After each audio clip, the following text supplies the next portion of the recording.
আমার ভাই মূল্য কেন প্রশাসন জবাব দে ইসকনের রাস্তা না বাংলাদেশে হবে না লড়াই লড়াই লড়াই চাই লড়াই করে বাঁচতে চাই ইসকনের রাস্তা না সন্ত্রাসীদের রাস্তা না হয়ে গেছে তাদের কার্যক্রম যতটুকু আমরা জানি তাদের কার্যক্রম দিয়ে তারা মানুষের কাছে তাদের যে কালকের যে ঘটনাটা ঘটলো সেটা দিয়ে তাদের যে আসল রূপ তারা দেখিয়ে দিয়েছে। আমরা বিশ্বাস করি বাংলাদেশ একটা শান্তিপ্রিয় দেশ, এখানে কোনো ধরনের সন্ত্রাসীদের কোনো স্থান নাই, কার্যকলাপ নেই। ইতিমধ্যে বা ছাত্রলীগ যে সন্ত্রাসী করেছিল তাদেরকে নিষিদ্ধ ঘোষণা করা হয়েছে।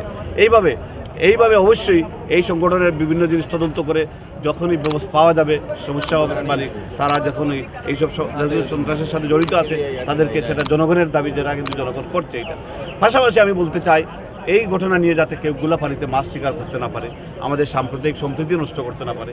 আমরা চাই সবাই আমরা ভাই যেভাবে আমরা ছিলাম আমাদের অনাদিকাল থেকে, আমরা হিন্দু ভাইদেরকে নিয়ে চলতে চাই, খ্রিস্টান ভাইদের, আমরা সবাই একসাথে চলাফেরা করব। সবাই তো দোষী না, যারা দোষী যারা তাদের বিরুদ্ধে ব্যবস্থা নেওয়া হোক, বিচার হোক। এটা নিয়ে যাতে কোনো ধরনের কোনো অপ্রীতিকর ঘটনা না ঘটুক, সাম্প্রদায়িক দাঙ্গা তৈরি না হোক। কারণ এই যে ফ্যাসিস্ট সরকার তারা পালিয়ে যাওয়ার পর থেকে তারা চাচ্ছে দেশে একটা সাম্প্রদায়িক দাঙ্গা তৈরি করে বিদেশের হস্তক্ষেপটা এখানে যাতে ত্বরান্বিত করা হয় সেটার চেষ্টা করছে। কিন্তু আমরা সেটা দেব না এবং আমরা জনগণ ঐক্যবদ্ধ আছি, জনগণ সেটাকে প্রতিরোধ করবে ইনশাআল্লাহ। সেটা আপনাদের মাধ্যমে আমরা জানাতে চাই। ধন্যবাদ। আইনি কোনো পদক্ষেপে যাচ্ছে? অবশ্যই সেটা তো আইনের মাধ্যমেই তো হতে হবে। বাংলাদেশ তো আইনের মাধ্যমেই চলছে। কালকে যেটা ঘটনা ঘটলো সেটা তো আইনের মাধ্যমে হয়েছে। একজন বিচারক তার এখতিয়ার বলে শুনি তার দিতে পারেন, নাও দিতে পারেন। জামিন চাওয়ার অধিকার আছে, জামিন না দেওয়ার অধিকার আছে, সেটা তো আইনের মাধ্যমে চলছে।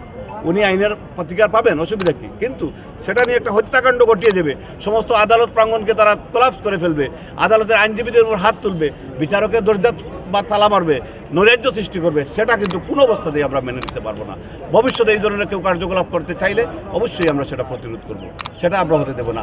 আইন তার আপন গতিতে চলবে, তার নিজস্ব গতিতে চলবে। আইনের উপরে আমাদের কারো হস্তক্ষেপ চাই, সেটা আইন নিজস্ব তার আইনের দ্বারাই বলা আছে, সেভাবেই চলবে। ধন্যবাদ।